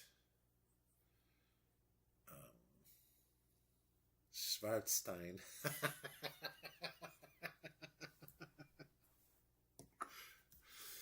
Yes. Oh, what else do we want to talk about? I need to add a bestiary. I'm going to do scenario 3 is going to be the Battle of Blackmore Castle. Scenario 4 is going to be the Battle of the Brown Hills. If you guys out there in chat have any ideas for scenarios, let me know. I'd be glad to give them a playtest and see what happens. For those of you that are maybe new to wargaming, I also recommend very highly the book 1 Hour Wargames, which has a very basic combat system. It has multiple periods that are available, which change a little bit of the rules for each period. And then the most valuable part of that book is that it has 30 scenarios in it. So definitely worth getting if you're interested in learning how to play war games and are struggling to find scenarios or ways to come up with games to play in order to hone your skills. I'll type that in the chat too.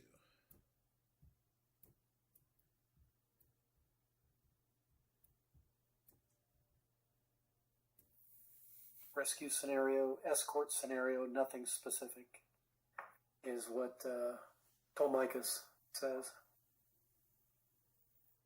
Oh yeah, those are good ones. I'll make a note here.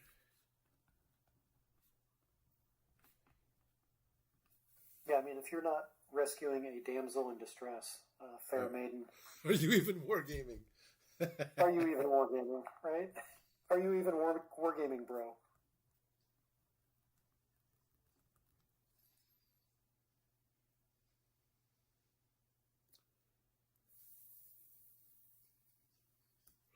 Well, you know what, Rajan? I see it's, sci-fi and modern. There's no reason we can't take some of those sci-fi scenarios and reskin them. I have an excellent book of sci-fi scenarios by Mr. Lambshead, and that's got like a little. It's almost like a little setting and campaign book actually. That would be a super fun way to play a Necromunda game or some other modern combat.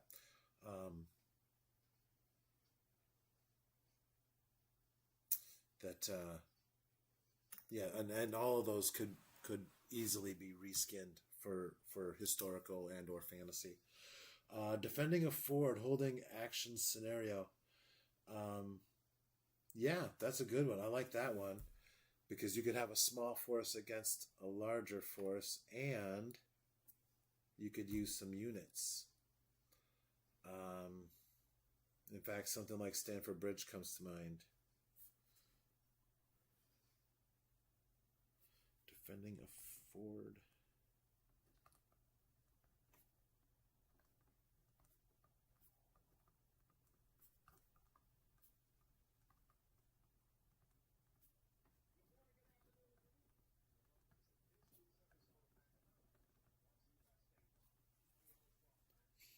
Yeah, definitely Stamford Bridge could be ginned up pretty easily. Yeah. And just so everyone knows, one of my bucket list things is to do the entire 1066 campaign with using Leader of Men. That's on my list. I'm accumulating the miniatures even as we speak. Now, just so you know, it will be fought with 6mm miniatures, and they're going to be lizard men and beast men, but that's a conversation for another video. Right. Got other suggestions out there. Cattle raid, right? So we're cattle. Oh, I've got a great cattle raid scenario that I use. A cattle raid of Cooley, right? We've got to get some Irish skin in the game here. I've got a great cattle raid game. I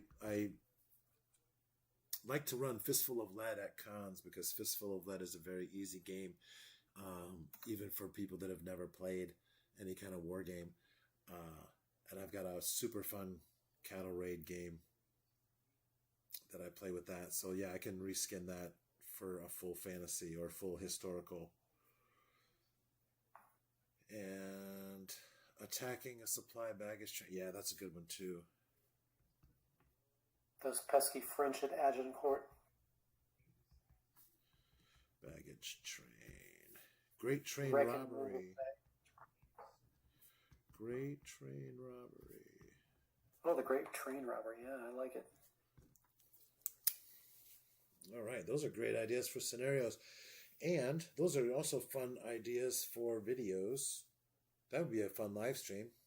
Maybe how to design a scenario. Yeah, I don't recall seeing many wargamers. I mean, yes, we get design walkthroughs like this on rule sets, but you're right. People don't talk about scenario design that much. I see campaign design, but not specific scenarios. How do you balance them? Deployment, terrain, etc. How do you design one? Yeah, one of the first times I played the Killing Fields live and in person with another player was at a game day at a local game store. And my opponent and I actually wound up playing that scenario 3 times in the course of a month on 3 different occasions in order to work out, because the first time was just a disaster. It was not a balanced game. It was not fun. It was not good at all. So we had to reevaluate the forces that we were using, and then also reevaluate the terrain and reevaluate the starting conditions. And the second game was a lot more fun. And again, we discovered a few problems. And so the third game, I think we worked out all the kinks. And that's actually, that scenario is already included or will be included with the final version of the Killing Fields. Because that scenario has been played several times now. And I'm going to write this down, gentlemen. Scenario design as a topic for a live stream. And while you're doing that, a quick time check here. We're now at 2 hours into the stream. All right, we should probably wrap this up. That's what I'm thinking, unless there's something earth-shattering that you haven't covered with the rule set. No, I think we've covered a lot of different topics, and I'm wondering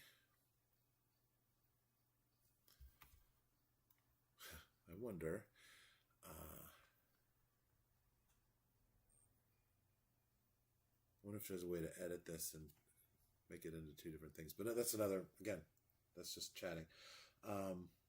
Scenario design is a good topic. I will definitely keep that in mind, and I will come up with some notes, and soon I will do a live stream soon on scenario design, because that is something I have spent a lot of time doing over the past couple of years.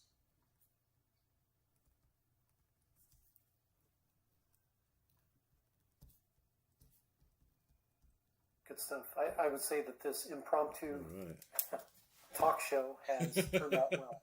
It has turned out very well. Hey, thanks for watching, everybody. I appreciate everyone who has stuck with us. Telemachus and Brian and Ryujin. Awesome suggestions for scenarios. And I will tell you what, the rescue scenario, the escort scenario, defending the fort and bridge, those are topics I think that we will cover in future live streams, because people do live streams and they're popular. People like it. And again, yes, absolutely good to see other ideas to bounce off of. Thank you so much.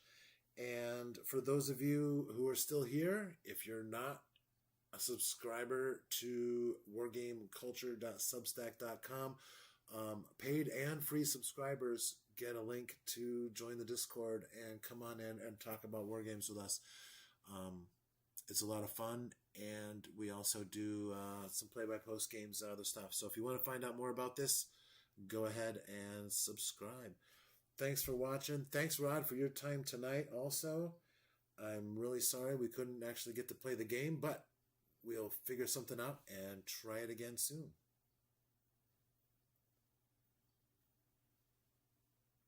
Thanks, guys. Thanks. Good night. Yeah, thanks, chat.